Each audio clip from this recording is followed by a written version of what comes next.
j'ai le plaisir d'accueillir donc sur scène Gilles Gâteau, donc, qui est directeur général de l'APEC.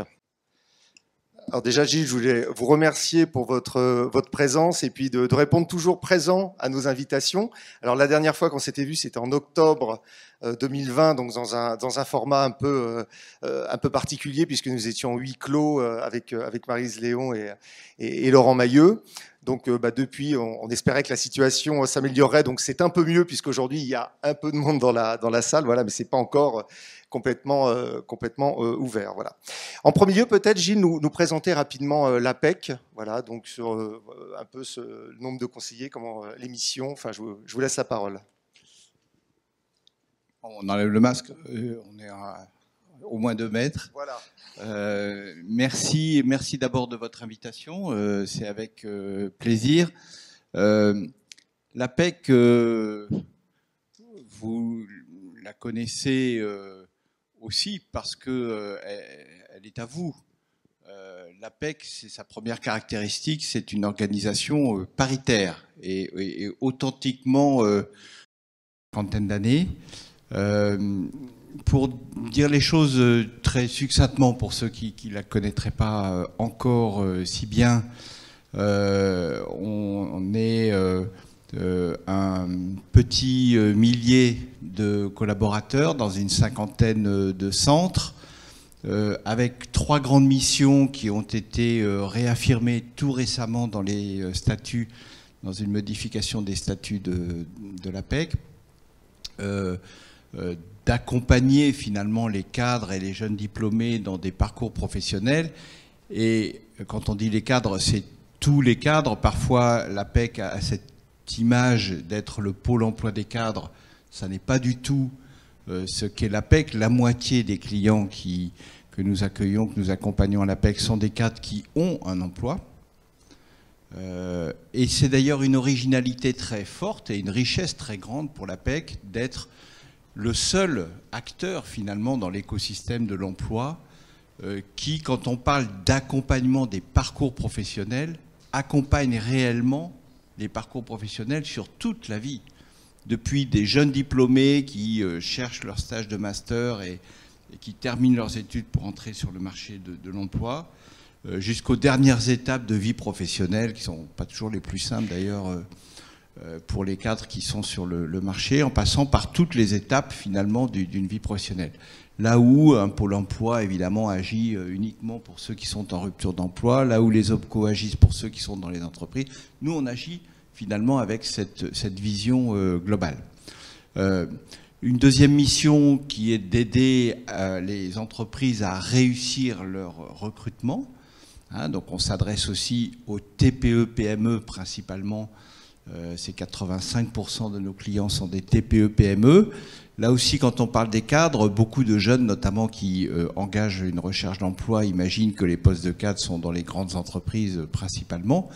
La moitié de l'emploi cadre en France est dans des entreprises de moins de 250 salariés. Je parle des privés. Donc ça aussi, c'est une réalité très forte. Et nous, on privilégie évidemment les TPE-PME en partant du principe que les grandes entreprises sont en général assez bien équipées au plan RH.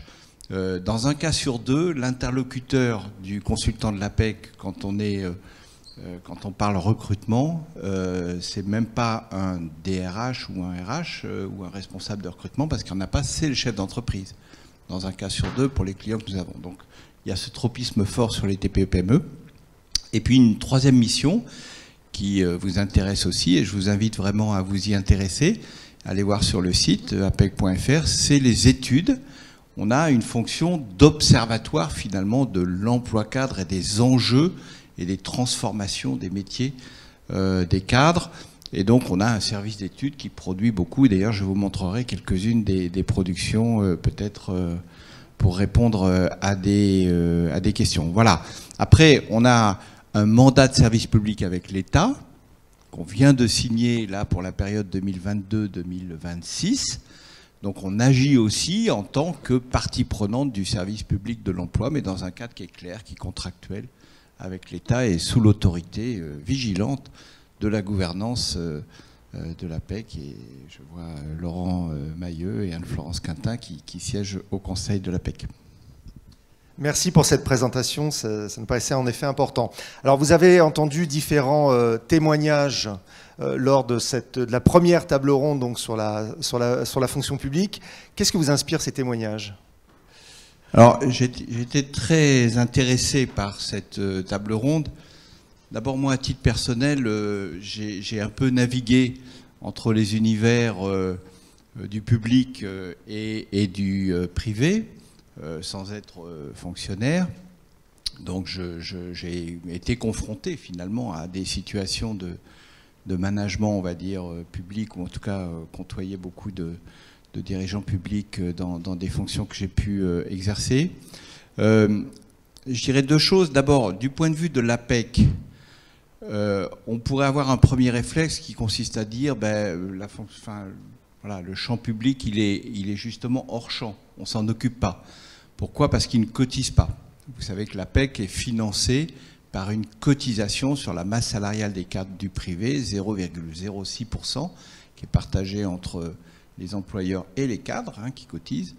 Et donc, par définition, les fonctionnaires ou les contractuels de la fonction publique ne cotisant pas, ne sont pas amenés à bénéficier des services de l'APEC. Sauf que, il y a quand même, quand on y regarde de plus près, des choses à dire et des relations et de services aussi parfois qui s'installent avec des cadres du public. Pourquoi ? Parce que d'abord l'APEC est opérateur national du CEP, le Conseil en évolution professionnelle. Et en tant qu'opérateur national du Conseil en évolution professionnelle, on est tenu d'accueillir tous ceux qui s'adressent à nous pour un conseil en évolution professionnelle. Et 4% de ceux qui s'adressent à nous pour du CEP sont des issus du secteur public, voire fonctionnaires. Bon, voilà. Il n'y a pas beaucoup de publicité qui est faite, et c'est très bien, je ne vous invite pas à en faire, parce que, évidemment, si ça prenait une proportion plus importante, ça poserait un léger problème de financement.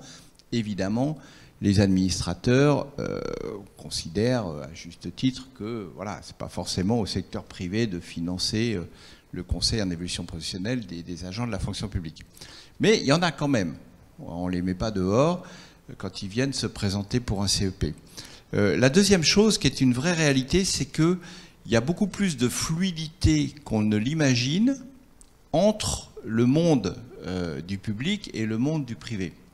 Alors là aussi, je suis bien placé pour savoir que ça n'est pas simple, ça pose tout un tas de questions, que ce n'est pas si fréquent, mais quand même il y en a. Dans une enquête qu'on a faite l'année dernière, qu'on n'a jamais publiée d'ailleurs, donc ce que je vais vous montrer est un scoop d'une certaine façon, on a demandé à des cadres, un panel représentatif de cadres du secteur privé, est-ce que vous avez déjà travaillé comme contractuel dans le public ? Et si l'occasion se présentait, est-ce que vous seriez intéressé pour y travailler ? Et donc, alors c'est là qu'il y a une petite zapette, je ne sais pas si ça va marcher. Alors oui, ça a l'air. Oui, voilà, c'est ça. C'est ça. On demandait à un échantillon représentatif de cadres du privé, est-ce que vous travailleriez sur un poste de contractuel dans le public ? Pourriez-vous envisager ? Donc c'est un peu hypothétique. Mais ce qui est intéressant, c'est la réponse. La moitié, un peu plus de la moitié, disent bah oui, pourquoi pas. Voire même pour certains, ils seraient tout à fait prêts à le faire. Pourquoi ? Parce que quand on les a interrogés, alors je ne sais pas si le slide y est aussi ou pas, non, il n'y est pas, mais 20% des cadres du privé ont travaillé à un moment donné, souvent au début de leur vie professionnelle, comme contractuels du public. 20%, c'est 1 sur 5. C'est quand même pas du tout négligeable. Donc on parlait tout à l'heure dans votre table ronde de la place des contractuels. Alors bon, il y a ce qui concerne les recrutements dans la haute fonction publique ou dans les postes de responsabilité ou désormais ouverts aux contractuels, parce que personnellement je considère comme plutôt une bonne chose, mais on a tout perdu là, il faut que j'arrête de... voilà, c'est pas forcément la même chose, mais il y a plus de fluidité que l'on imagine. Il y a des opportunités d'embauche dans le public qui peuvent intéresser des cadres en reconversion professionnelle dans le privé, et inversement, il peut y avoir un vrai intérêt ou une vraie démarche pour aller vers des missions publiques. Et alors, ce que je voulais vous montrer également, toujours issu de cette même enquête, c'est on demande sur toute une série d'items à des cadres du secteur privé par rapport aux éléments suivants. Est-ce que c'est un atout ou est-ce que c'est un frein par rapport à l'envie que vous auriez d'aller travailler dans le public? Et vous voyez qu'il y a des atouts certains qu'on connaît, hein, sur la sécurité de l'emploi, sur le temps de travail, sur la protection sociale, et sur les freins, sans trop de surprise, on va trouver le niveau de rémunération, mais aussi la question des relations au management. Donc tout ça, ça repose sur des représentations en réalité, parce que quand on affine un peu le questionnaire et qu'on différencie entre ceux qui ont eu une expérience dans le champ public et ceux qui ne l'ont pas, qui donc se représentent les choses à travers ce qu'ils peuvent connaître, plus ou moins bien et souvent pas forcément bien, on voit bien qu'il y a des perceptions plus positives chez ceux qui ont déjà exercé dans la partie publique.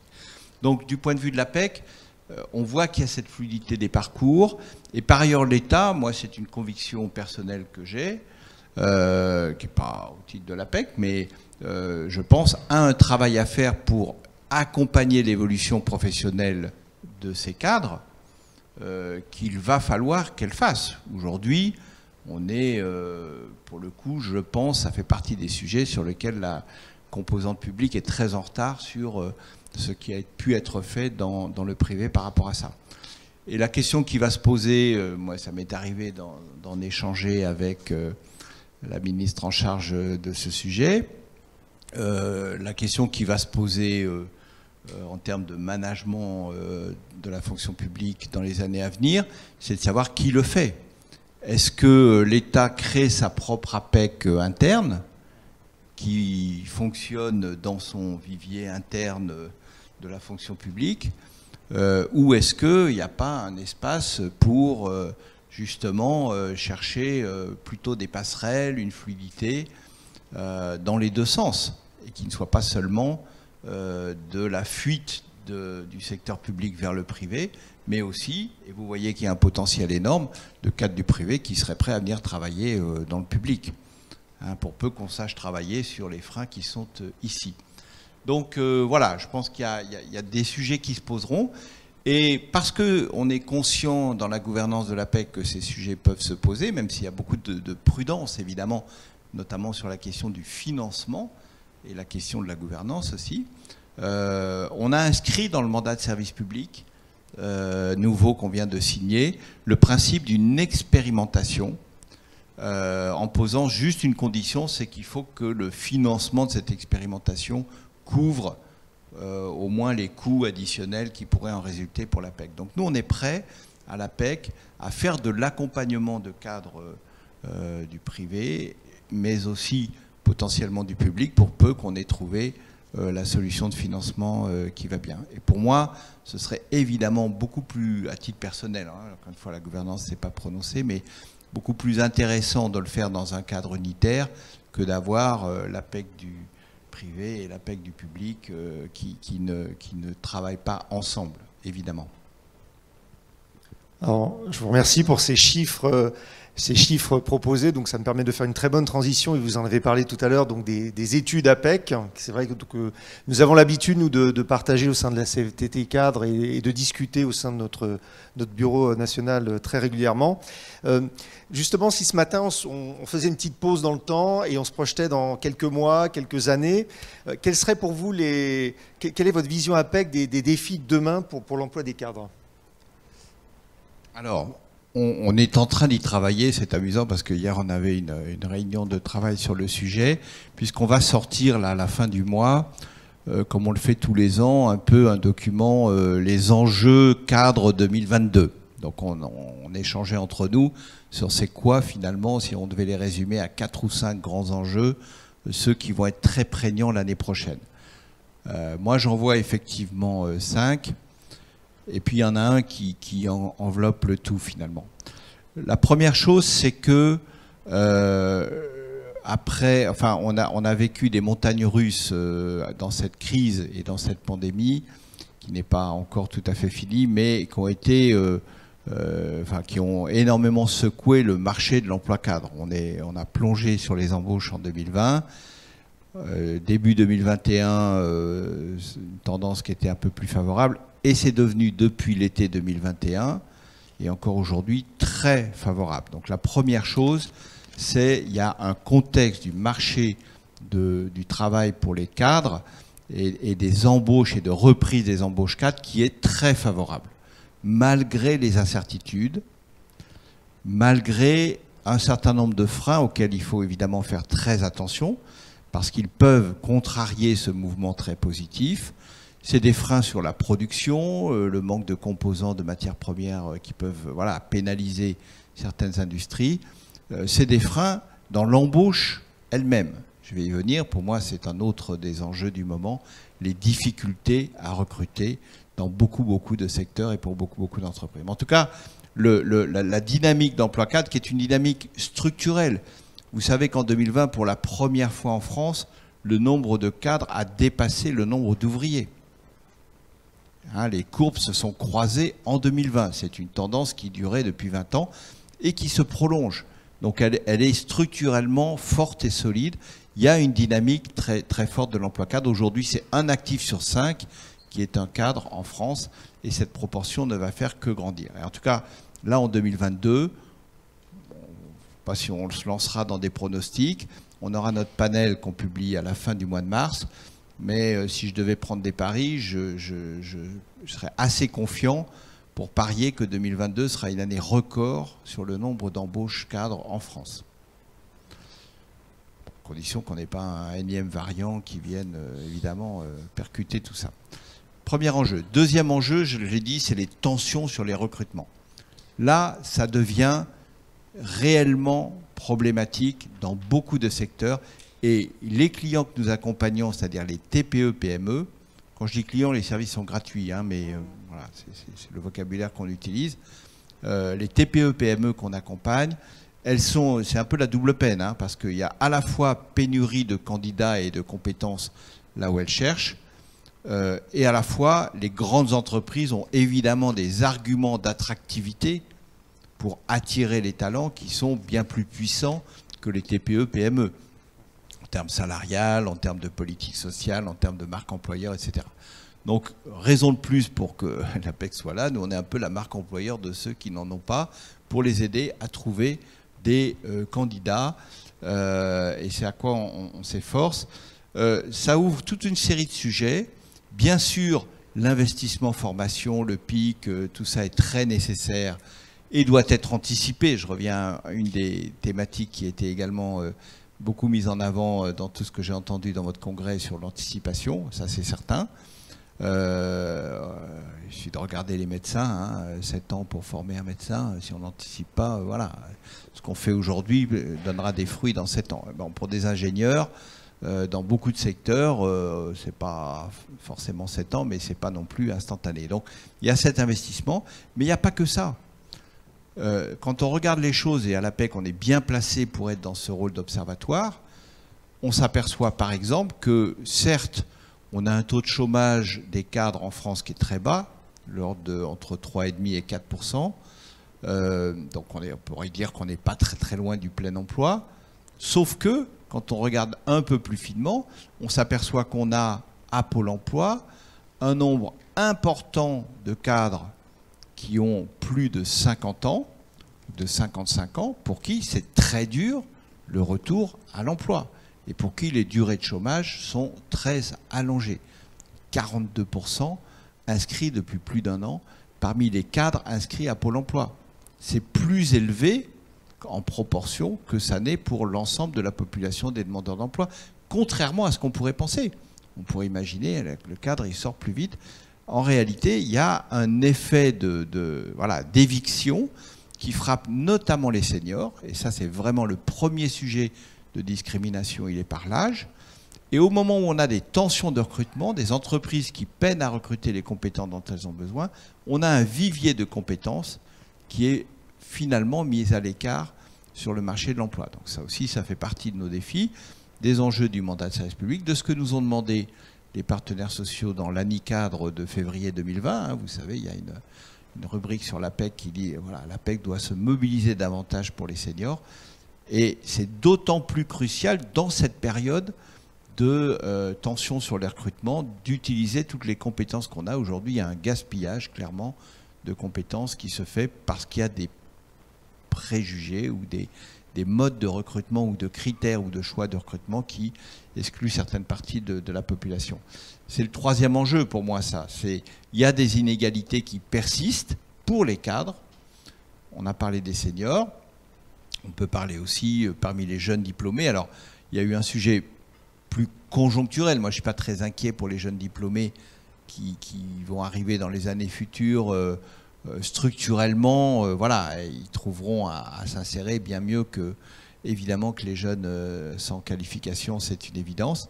En revanche, conjoncturellement, on a quand même un sujet, encore en 2021 et encore en 2022, parce qu'il y a eu un déficit d'embauche, donc on a plus de jeunes qui sont restés un peu à l'écart et sur le carreau. Et puis là aussi, si on regarde à l'intérieur de ces jeunes, on a aussi des problématiques de discrimination qui existent.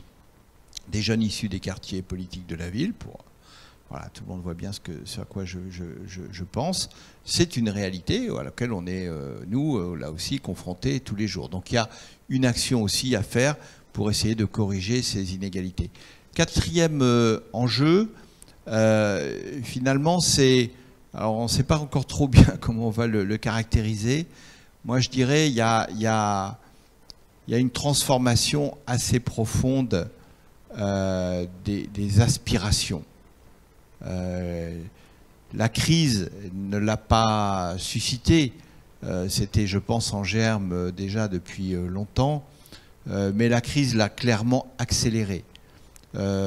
Aujourd'hui, un phénomène qui est très prégnant à l'APEC. Moi, chaque fois que je vais sur le terrain, j'étais lundi encore à Besançon, l'échange avec les consultants, c'était là-dessus.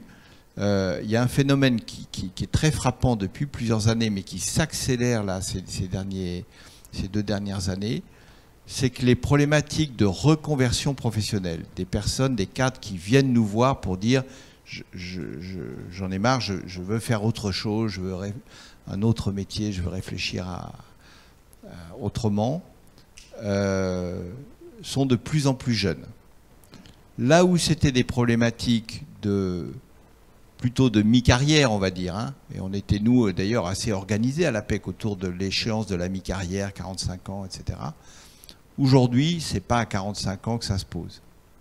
C'est des fois dès 30 ans et des fois même dès avant 30 ans. Même des jeunes qui ont fait de longues études, et parfois des études difficiles, exercent 3, 4, 5 ans, et puis viennent en disant « Non, mais finalement, c'est pas ça que je veux faire. Je veux faire autre chose », et repensent des projets professionnels de plus en plus tôt. Ça, je pense que c'est une tendance lourde, qui est liée aussi à une aspiration. Finalement, le moteur de la carrière pour un cadre, et je dis dans le privé, parce que dans le public, si le salaire était un moteur, ça serait, il n'y aurait pas autant de vocations dans le public. Mais dans le privé, on peut considérer que pendant longtemps, l'idée de faire carrière liée à la rémunération, liée au statut, était une idée finalement assez centrale. Le sentiment qu'on a, nous, à l'APEC, c'est que cette problématique-là, elle recule au profit d'une autre problématique qui est de la qualité de vie, qui est du sens de son travail. Et ça, c'est pas seulement des trucs qu'on dit dans les tribunes, dans les journaux. Nous, c'est ce que nos consultants voient tous les jours dans leurs échanges avec les clients. Et j'ai aussi quelques éléments tirés, parce que j'essaie de voir comment on pouvait illustrer ça, tirés de nos enquêtes récentes qui le montrent. Par exemple, ça, quand on a un CDI, c'est le Graal. Okay, tout le monde pense qu'un CDI, c'est un contrat durable. Eh bien, il y a pratiquement un cadre sur 5 qui a déjà démissionné dans CDI dans les 2 ans qu'ont suivi leur embauche. 1 sur 5. Donc vous voyez, ça en dit long sur la capacité. Et évidemment, si vous prenez les jeunes, 1 sur 3 quasiment. Donc, ne croyons pas que le parcours professionnel aujourd'hui, c'est une phase de précarité avec des CDI, de l'intérim, des CDD, pardon, de l'intérim, et puis après, on arrive au CDI, on se stabilise. C'est plus exactement ça. Alors, ça reste l'image majoritaire, hein, entendons-nous bien, mais on voit bien que la composante qui bouge et qui est prête à bouger et qui ne considère pas nécessairement le CDI comme étant finalement un mariage pour la vie avec une entreprise, c'est une réalité visible et vous le voyez à travers cette enquête. Autre illustration, alors ça, on a fait une enquête aussi sur les formes, ça nous ramène à votre sujet de congrès, hein, sur les nouvelles formes de travail, sur les formes alternatives d'emploi, le salariat ou pas le salariat. Donc ça, c'est sur l'ensemble des cadres. Vous voyez que bon, il reste une majorité bien sûr attachée au salariat, hein, 6 sur 10, mais on en trouve quand même 4 sur 10 qui n'excluent pas de penser à autre chose qu'à du salariat. 4 sur 10 sur les 4 millions de cadres du secteur privé. Et d'ailleurs, une petite anecdote à ce sujet, on a lancé au mois de juin dernier une nouvelle prestation, un atelier collectif à l'APEC qui s'appelle « Oser les nouvelles formes d'emploi ». On avait conçu cet atelier pour expliquer qu'est-ce que c'est l'auto-entrepreneuriat, l'emploi partagé, le management de transition, enfin voilà, toutes les autres formes que le CDI classique. Et on avait vraiment pensé cet atelier par rapport à notre effort en direction des seniors et des dernières parties de carrière, les 55 ans et plus. Hein, ceux pour qui retrouver un CDI à l'identique de celui qu'ils avaient, finalement, on sait bien que ce n'est pas toujours un projet réaliste. En tout cas, que ça va être très dur. Donc, il faut ouvrir et regarder d'autres choses. Donc, on a conçu cet atelier collectif. On l'a lancé. Évidemment, on n'a pas dit réservé aux 55 ans et plus. Hein. On l'a lancé pour tout le monde. Et la surprise, ceux qui se précipitent sur cet atelier, c'est beaucoup plus les jeunes que les seniors.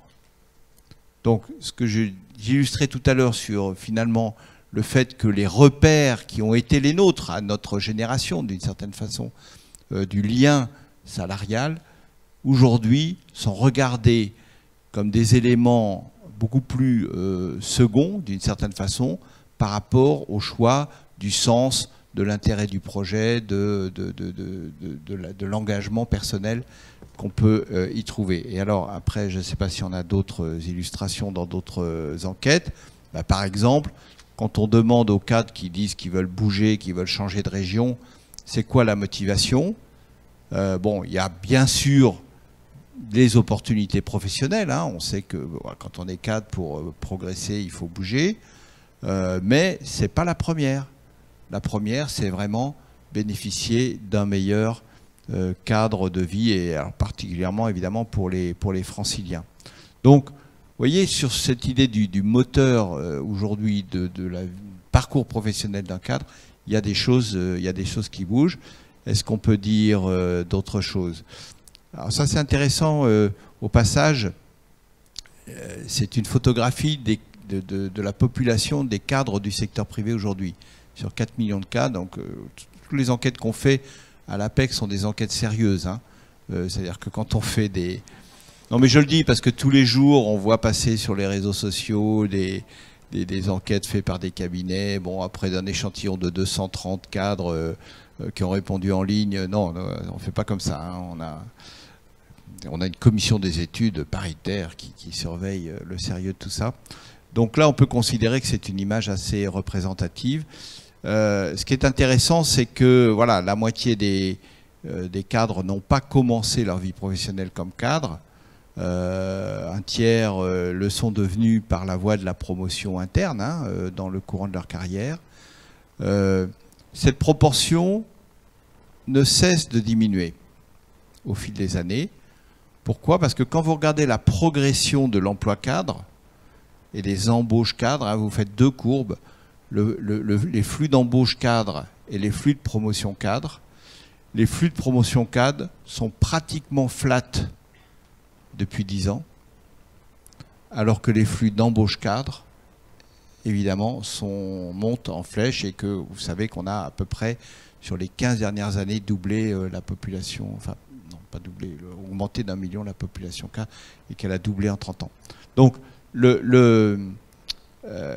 ça, c'est une réalité qui peut interpeller, hein, dans les entreprises en termes de politique RH, de motivation et de développement professionnel. C'est aussi le reflet du fait que voilà, notre appareil éducatif produit de plus en plus de diplômés du supérieur, évidemment.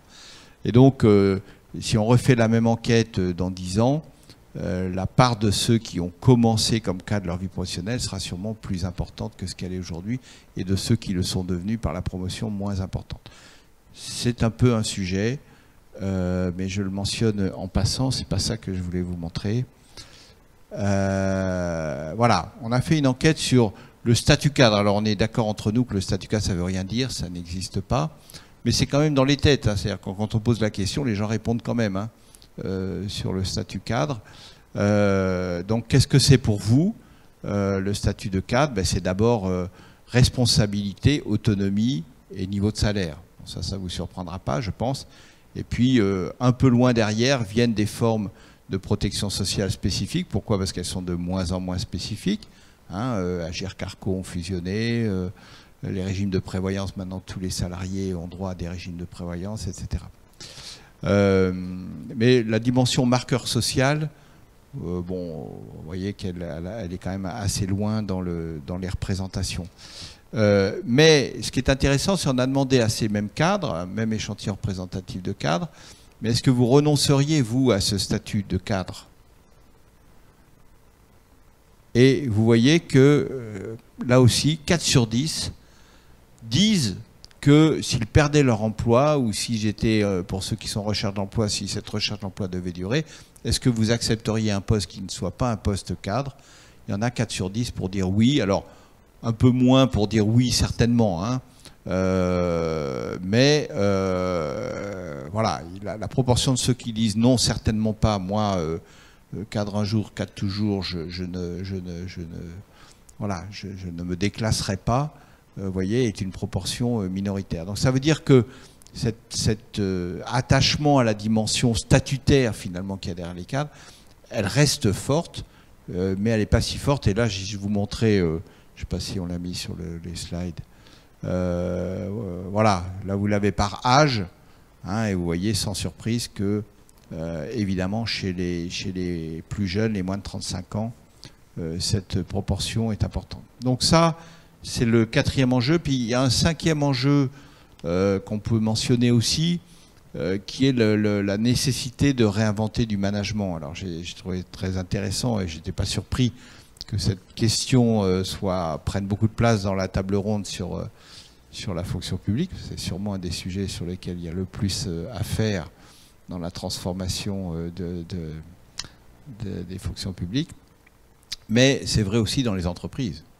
C'est vrai aussi dans les entreprises. Donc, ce qu'on entend des cadres, qui sont à la fois finalement la moitié d'entre eux managent des équipes, hein. L'autre moitié, c'est soit des experts, soit des gens qui managent des équipes de projet. Mais la moitié sont des managers au sens responsable hiérarchique. Ils sont confrontés à des nouveaux défis, avec la généralisation du télétravail, avec des situations voilà, nouvelles. Là aussi, la crise a joué un effet d'accélérateur, mais le modèle même de management est vraiment questionné depuis des années dans les entreprises. Et aujourd'hui, ça devient aigu et ça devient urgent. Et aujourd'hui, on a beaucoup de cadres et de cadres managers qui se disent assez démunis pour pouvoir assumer leur rôle Et ils ont dû faire, un peu comme tout le monde dans cette crise, hein, une de vos intervenants disait on fait ce qu'on peut, voilà, ils ont fait ce qu'ils ont pu, mais ils n'ont pas beaucoup été accompagnés en termes de formation et en termes de réinvention finalement de ces pratiques managériales. Et voilà, d'une certaine façon, votre thématique des nouvelles formes de travail, elle traverse tous ces enjeux. Elle traverse tous ces enjeux parce que dans les tensions de recrutement, précisément une partie de la réponse peut aussi se trouver dans le fait d'aller chercher des compétences auxquelles on n'a pas forcément songé, auxquelles les entreprises sont plus fermées, et que parfois ça peut nécessiter, pour arriver à faire bouger ces représentations et à faire bouger une entreprise, de passer par exemple, une PMSMP, un POI, voilà, pour dire, bon, voilà, c'est pas le profil ni l'expérience que vous attendiez, mais essayez-le. Et faites l'essai et voyez si ça va fonctionner. Et dans beaucoup de cas, ça fonctionne. Donc typiquement, nous, on est amené à pousser des périodes de mise en situation de travail qui ne sont pas des périodes de salariat, mais qui permettent d'apporter des réponses à des solutions ou à des tensions de recrutement. On va les retrouver quand on parle évidemment des aspirations, hein, dont on voit que les questions d'autonomie, d'indépendance même, voilà, sont aujourd'hui des moteurs importants pour beaucoup de cadres, et il faut en tenir compte.